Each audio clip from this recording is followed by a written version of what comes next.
Colombianos, vamos conociendo los secretos de por qué el fiscal Barbosa quiere que Marta Mancera quede en la interinidad en la fiscalía. Resulta que Daniel Coronel reveló 8 pruebas contra Andrés Felipe Arias y Odebrecht que duermen en la fiscalía. Es decir, no han movido estos procesos para nada y que podrían hundir más a este exministro de Álvaro Uribe Vélez. Hay correos electrónicos, testimonios e incrementos patrimoniales no justificados de familiares del exministro. La fiscalía tiene al menos 8 pruebas que presuntamente comprometen a Andrés Felipe Arias, exministro de Agricultura, condenada por otros hechos con los sobornos de la multinacional brasileña Odebrecht. Esas pruebas consisten en testimonios, correos electrónicos e incrementos patrimoniales no justificados por parte de familiares de Andrés Felipe Arias. Aunque aparentemente desde el 2020 hay evidencia suficiente para abrir una investigación formal, la Fiscalía del saliente fiscal general Francisco Barbosa no le ha dado curso al caso y las investigaciones ganan polvo en los anaqueles del ente acusador. Es más, durante la gigantesca filtración de documentos de la Fiscalía conocida como Guacamayas Leaks, se conocieron correos electrónicos de la entidad que muestran que la Fiscalía tiene varias pruebas de los presuntos pagos de la corrupta multinacional brasileña al exministro Arias, ocurridos entre los años 2006 y 2011, y supuestamente pagados a través de familiares. Pero vamos a conocer las 8 pruebas que tiene pues la Fiscalía y que no hace nada. Y así no quieren que cambien de fiscal. Tremendo, señores, vamos conociendo más secretos que guarda Barbosa y pues que le cubre la espalda a Álvaro Uribe Vélez. Las 8 pruebas principales consisten en: primero, un incremento patrimonial del médico Rodrigo de Jesús Arias Correa, padre de Andrés Felipe Arias, por 411 millones de pesos. Esos dineros estaban en fondos de inversión. El padre del doctor Arias falleció en enero del año 2022, un mes antes de que la Fiscalía preguntara por el origen de esos dineros. Su asesor contable y tributario aseguró que los fondos provenían del trabajo que había tenido el doctor Arias padre en el Seguro Social y de su pensión de vejez. Sin embargo, las sumas no cuadran de acuerdo con la versión del perito contable que la entregó en un reporte al fiscal delegado ante la Corte encargado del caso. Segundo, doña Marta Sonia Leiva, madre del exministro Arias, también realizó inversiones en la Bolsa de Valores de Colombia por 313 millones de pesos. Ella dice que recibió esa plata de su esposo fallecido, pero no hay trazabilidad sobre el origen de los fondos. Es decir, el padre de Andrés Felipe Arias tenía 411 millones de pesos en fondos de inversión, pero la esposa también tenía 313 millones de pesos en la Bolsa de Valores. No nos crean tan pendejos. Tercero, Juan Camilo Arias, hermano de Andrés Felipe, tuvo inversiones bursátiles por un poco más de 70 millones de pesos y depósitos en los bancos por 200 millones.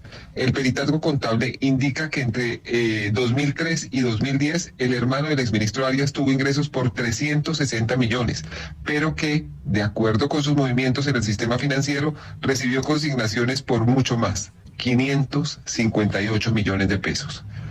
Cuarto, el ex senador Otto Nicolás Bula declaró bajo juramento que Andrés Felipe Arias recibía regularmente dinero de los brasileños. Comillas, era un hombre cercano a Odebrecht y este le tenía como una gratificación o le regalaba una plata mensual al exministro Andrés Felipe Arias. Y agregó, abro comillas, Odebrecht le ayudaba como con un sueldo o una cuestión, algo así, como que le regalaba un sueldo, cierra comillas. En noviembre de 2019, Luis Bueno, brasileño y presidente de Odebrecht en Colombia, dentro de su matriz de colaboración con la justicia colombiana, declaró que el exministro Andrés Felipe Arias era una de las 8 personas naturales colombianas que recibieron pagos de Odebrecht. Otro de los mencionados es Juan David Ortega, secretario general del Ministerio de Agricultura cuando Arias era ministro. Sexto, el abogado de Odebrecht en Colombia, Yesid Arocha, entregó documentos que demostrarían pagos a Andrés Felipe Arias y a Juan David Ortega a través de 2 empresas, Compañía Colombiana de Capitales y Clos Limitada. Séptimo, el mismo Arocha declaró que los pagos a Arias se habían hecho por instrucción de Luis Bueno, abro comillas. En el año 2009, bajo la presidencia de Luis Bueno me llama a su oficina y me dice que él está procediendo a contratar al doctor Andrés Felipe Arias, que para la época era precandidato presidencial, que por ende el contrato no debe hacerse con él, sino con la compañía o empresa que él indique, cierra comillas. Octavo, existe un testimonio del empresario Federico Gaviria, condenado por el caso de Odebrecht, en el que menciona a Andrés Felipe Arias y a Juan David Ortega y a Luis Alfredo Ramos de esta manera, comillas.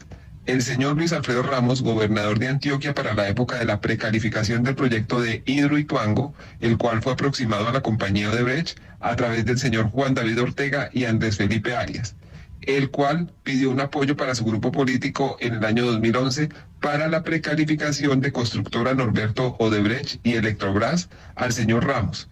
Lo conocí personalmente en dicha reunión en el año 2011. Cierra comillas. Pues bien, las evidencias se han ido acumulando, pero el caso no avanza. El exministro Arias, condenado por otro caso, el de agroingreso seguro, está en libertad ahora. Increíble, colombianos, este señor gozando de libertad después de entregar millonarios dineros con esto de agroingreso seguro, pues siga libre y nadie lo haya tocado por el caso de Odebrecht. Este señor no ha sido juzgado por este caso y pues definitivamente estábamos hundidos en corrupción y pues que la fiscalía deje dormir estos casos habla muy mal de ella, ¿no? Pues terrible esto, vamos a ver en qué para estas investigaciones con la nueva fiscal, por eso es que se adelantará una marcha a nivel nacional para exigir el 8 de febrero pues un nuevo fiscal y que se destape todo esto, ¿no? Que tengan los que tengan que caer. Por otro lado, pues hay una persecución al gobierno de Gustavo Petro. Ya nos dimos cuenta cómo la procuradora le destituye funcionarios. Ahora la fiscalía pues allana las oficinas de FECODE por una donación que hizo la Federación de Educadores pues a la Colombia Humana. Pero pues Vicky Dávila se ha empeñado en ensuciar esto y decir que no, que eso fue a la campaña de Gustavo Petro y pues todos los uribistas repiten lo mismo. Aquí está Miguel Uribe. Más allá de la ilegalidad o no de la donación de FECODE a la campaña de Petro, queda claro que FECODE no tiene las condiciones morales para educar a los niños de Colombia. Hágame el favor la ignorancia de este señor, ¿no? No sabe que FECODE es un sindicato. No es una organización de educación, es una organización política. Los profesores de FECODE que aman su profesión y tienen vocación al servicio deben renunciar a esta organización. Y pues acá le responden a este señor. FECODE es un sindicato, no es una institución educativa. Muy pendejo le dicen. Jajaja, ya saben que su sucia basura no dio resultados, ahora recula, le dicen. También aquí le responden, más allá de la ilegalidad de los dineros donados por Enilce López, la gata, queda claro que usted no tiene la autoridad moral para emitir juicios en contra del presidente Petro, pues está avalado por Uribe, ¿no? Y el Centro Democrático, que lamentablemente es un partido también presuntamente corrupto, ¿no?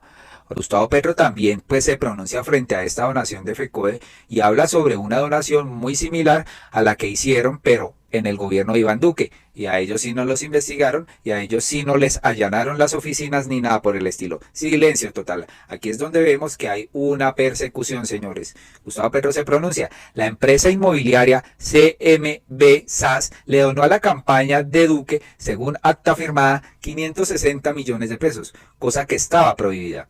Ante el hecho decidieron cambiar la donación hacia el Partido del Centro Democrático, hecho que es legal. Nunca la allanaron, ni hicieron procesos penales. El Consejo Nacional Electoral determinó que el hecho era legal. A nosotros nos pasa lo mismo. Allanaron el sindicato de maestros porque le donó, según acta, 500 millones al Partido de Colombia Humana y por ello iniciaron procesos penales sin concepto del CNE. Estamos bajo toda una persecución política ejercida por los funcionarios de Duque que controlan la fiscalía. Y lamentablemente sí, señores. Y vamos a ver por qué. Porque habló Dagoberto Quiroga, representante legal de Colombia Humana, y desmonta una a una las acusaciones a la campaña de Gustavo Petro, ¿no? Lo que quiere disfrazar aquí Vicky Dávila diciendo que no, que esta plata fue a la campaña directa y que esto pues lo está queriendo tapar Colombia Humana y el presidente Petro, ¿no? Pero con el Centro Democrático calladitos. Primero, la campaña rechazó la donación de FECODE por tratarse de una persona jurídica. Segundo, la donación ingresó entonces a Colombia Humana y fue usada para cuidar los votos del partido. Tercero, el ingreso de los dineros de Colombia está sustentado con todos los soportes de ley. Cuarto, el uso de los dineros de FECODE por parte de Colombia Humana fue contratar una empresa que sistematizó la información que enviaban los testigos electorales del partido que estaban vigilando el proceso electoral. Quinto, la actividad de Colombia Humana de vigilar el proceso electoral es un ejercicio autónomo e independiente de la campaña. Es un partido vigilando sus votos. Sexto, el dinero nunca entró a la campaña, no fue usado por la campaña y por ello la campaña de Petro presidente no tenía por qué incluirlo en sus reportes, ¿no? Porque dicen que no se incluyeron. Vamos a escuchar a Dagoberto Quiroga, representante legal de Colombia Humana, para desmentir a estos personajes de la emisora azul que buscan es como interrogar como si fuera en la fiscalía. Escuchemos. Sí. Doctor Quiroga, ¿por qué no ingresó ese dinero, esos 500 millones de pesos, directamente al torrente de la campaña de Gustavo Petro? ¿Por qué, si estaban seguros de que el 29 de mayo no era día de campaña, no lo hicieron por encima de la mesa? ¿Por qué lo hicieron a través del Partido Colombia Humana? No, porque para esa gracia pues hubiera recibido en la campaña, pero la campaña desechó esa plata porque no podía recibir gastos de personas jurídicas. ¿Cuál es el sustento documental que ustedes le entregan al Consejo Electoral frente a esto? Porque al final lo que se está determinando es si esto es tan claro o no. Ni para el Consejo Electoral ni para la Fiscalía es tan claro lo que usted nos dice. Se está investigando si efectivamente se violaron o no los topes con una firma de sistemas que tiene unas obligaciones el día de las elecciones, que es sistematizar todos los datos que son reportados por los testigos en todos los municipios del país. Eso está en el Consejo Nacional Electoral, así se rindió las cuentas. Yo creo. Sí. Doctor Dagoberto, teniendo esta condición de que usted fue la persona que recibió la plata de FECODE, que usted manejaba el Partido Colombia Humana, ¿usted está seguro que no hubo aportes a la campaña en la práctica, no en el papel? Quiero decir, en la práctica eso no termina financiando la campaña. Estoy seguro que esa plata, como la rendimos cuentas al Consejo Nacional Electoral, con los debidos soportes, con el contrato que se firmó seguramente antes de las elecciones, porque no podíamos hacerlo después, pero se firmó un contrato y el Consejo Electoral ya revisó esa documentación y aprobó las cuentas. Pero, doctor Dagoberto, si esa plata se usó en su teoría un día que no era ya campaña, pero entonces ¿para qué la reportaron? Porque no, es que la campaña no es la que la reporta es el partido, porque también tiene obligación todos los partidos de rendir cuentas de sus recursos al Consejo Nacional Electoral. No es la campaña la que rinde cuentas de eso, es el partido. Inicialmente se había dicho que Roberto Quiroga había recibido esa plata y que no había entrado en la campaña, no había entrado en las cuentas de la campaña. Pues claro que no entraron en las cuentas de la campaña porque entraron a las cuentas del partido. ¿Y cómo hace uno para saber que esos 500 millones de FECODE no entraron a la campaña a través del partido? Pues simplemente mirando las cuentas del partido que están en el Consejo Nacional Electoral, donde reposa el ingreso de esos recursos y la salida de esos recursos también, el motivo, el contrato que se firmó, y ahí dice claramente cuál es el objeto del contrato, que no es un contrato para hacer campaña, ni de propaganda, ni de nada más, que recibir los informes de los testigos y sistematizarla para posteriormente compararla con los datos que da la registraduría. Sí. Entonces aquí queda aclarado el tema. Sin embargo, pues Vicky Dávila consiguió un ex empleado de FECODE diciendo que aquí había muchos chanchullos y que no sé qué, lo mismo que siempre ella hace, ¿no? Conseguir ex empleados, conseguir ex tenientes, conseguir ex generales que hablen mal del interior de las instituciones y demás. Así se cae otra mentira más, y pues aquí los soportes están de Colombia Humana y van a justificar pues ese dinero que dio FECODE a la Colombia Humana, ¿no?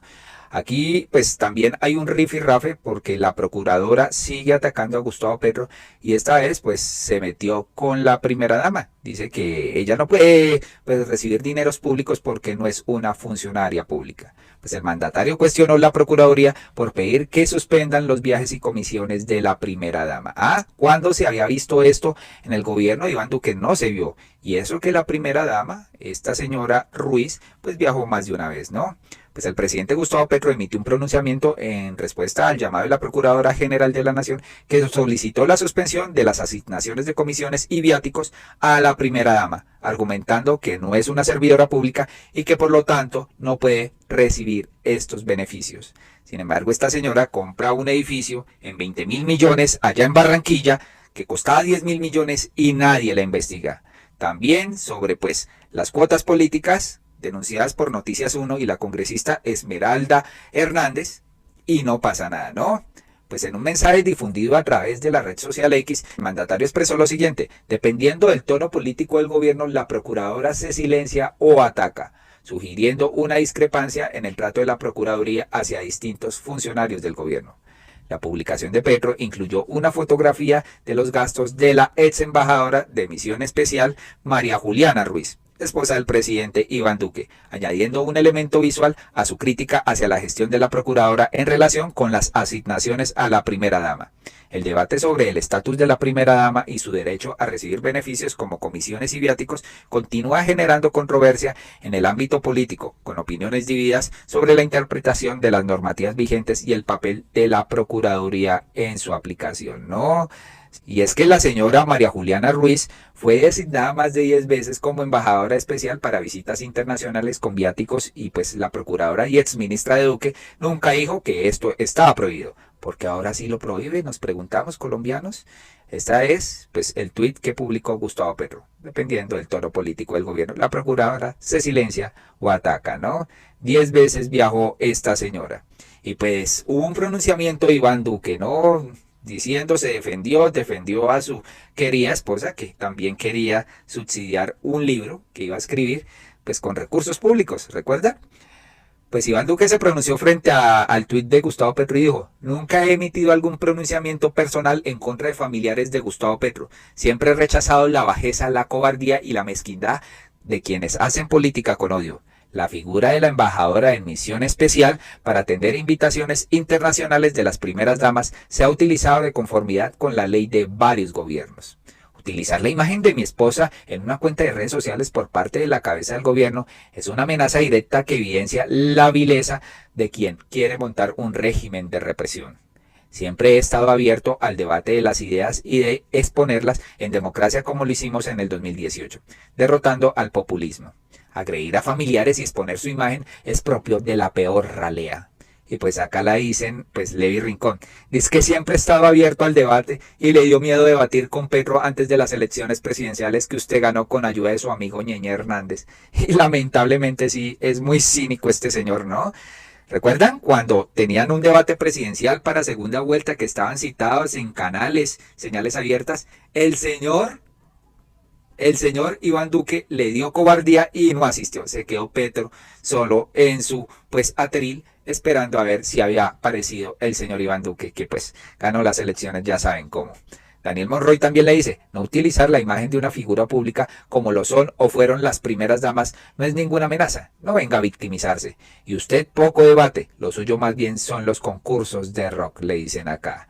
Y es que aquí hay un hilo muy interesante sobre cómo la procuradora persigue, cómo la fiscalía persigue, y pues acá en el gobierno de Petro, ¿no? Pero en los anteriores quedaron callados, los procesos como el que les mencionamos de Andrés Felipe Arias, sepultados, durmiendo en la fiscalía, y por eso quieren dejar a Marta Mancera.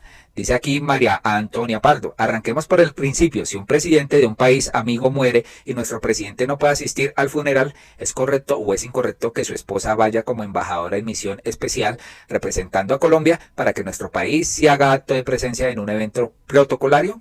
Parece una pregunta tonta, pero así de tonto es este debate. Obvio que esté bien, obvio que es necesario. La diplomacia del Estado colombiano la puede incluir a ella, así no haya sido elegida, que es el caso de su esposo. Las comparaciones suelen ser odiosas, pero sirven. Comparemos. ¿Sus antecesoras viajaron o no lo hicieron representando al Estado colombiano? ¿Es verdad que la actual, como aseguran medios, se la ha pasado tarepada en un avión de paseo por todo el mundo a costillas de nuestros impuestos? En este punto toca aclarar que una primera dama puede ser designada vía decreto de la Cancillería como embajadora en misión especial por parte de su esposo, el presidente. Ello no implica ningún tipo de irregularidad ni abuso de poder. Si Verónica no hubiese ido al funeral de la reina Isabel II en representación de su marido y de nuestro país, aquí habrían lapidado al gobierno. Y es verdad, ¿no? Pelean porque viaja, pelean porque no viaja. Habrían señalado a Petro y a su mujer de corronchos por haberse ausentado en un evento que a los ojos de cualquiera, pues con 3 dedos de frente, era importante. Pero mejor sigamos con los hechos. ¿Cuántos decretos se firmaron para aprobarle este tipo de misiones a Tutina de Santos? Exactamente 10 veces. Y en este caso a María Juliana Duque, la respuesta es 12 veces. Verónica, tras el año y medio de gobierno, ¿cuántas veces ha sido designada embajadora por decretos de este tipo? ¿Ha viajado 10, 20, 30 veces?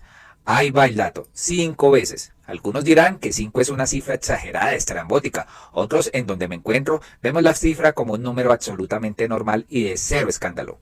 Entonces des en cuenta, colombianos, aquí están los decretos en los que pues la señora Verónica Alcocer ha viajado 5 veces y pues para representar a Colombia o hacer acto de presencia en pues reuniones o compromisos que no podía asistir el presidente Gustavo Petro. El primer decreto fue en el 2022. La función fue participar en el funeral del estado de la reina Isabel, ¿no? El segundo decreto fue en el 2023. La función, asistir a la audiencia que le fue otorgada por su santidad el Papa Francisco. El tercero, La función fue atender la invitación del gobierno británico para asistir a la ceremonia de coronación de su excelencia el rey Carlos de Inglaterra. El cuarto decreto fue el 14 de septiembre del 2023, asistir en el marco de la semana de alto nivel del 78 periodo de sesiones de la Asamblea General de Naciones Unidas a varias reuniones, ¿no? Y el quinto decreto fue en septiembre del 2023-22, asistir a la invitación del señor obispo de Bogotá, Luis José Rueda, que apareció al consistorio de cardenales presidios de su santidad el Papa Francisco. Entonces, ¿de qué sirven estos viajes? Pues venga y les damos un ejemplo. De la reunión con el Grupo Ferreo, grupo económico más grande e importante de Italia, la primera dama volvió a Colombia con el compromiso de Ferrero de implementar en Colombia su programa Kinder Joy of Moving. Estoy absolutamente segura que algunos dirán que no les molestan esos decretos, sino lo que es desagradable es que viaje acompañada. Afirman que tiene un séquito. Hasta a mí me metieron en el tal séquito, siendo pues que mi pasaporte demuestra que no he ido a ninguna parte, ¿no? Y para cerrar este hilo, me gustaría preguntarles qué pretenden. ¿La perseguirán por ir a funerales y coronaciones? ¿Tampoco tendrán el decreto para asistir a las reuniones de alma en donde se juntan los cónyuges de todos los mandatarios del mundo para coordinar sus agendas? Pues es así, señores. Definitivamente aquí hay una persecución. Persecución a la primera dama, persecución aquí a Gustavo Petro. Ustedes se pueden dar cuenta cómo estos entes de control están politizados y pues no pasa nada. Colombianos, hasta acá este video, por favor compartan, suscríbanse, díganos qué piensan de estas 8 pruebas que duermen en la fiscalía contra Andrés Felipe Arias. De eso sí no habla el fiscal Barbosa, ¿no? Pero sí allana las oficinas de FECODE a buscar cómo joder a Petro. Increíble. Muy amables y hasta pronto.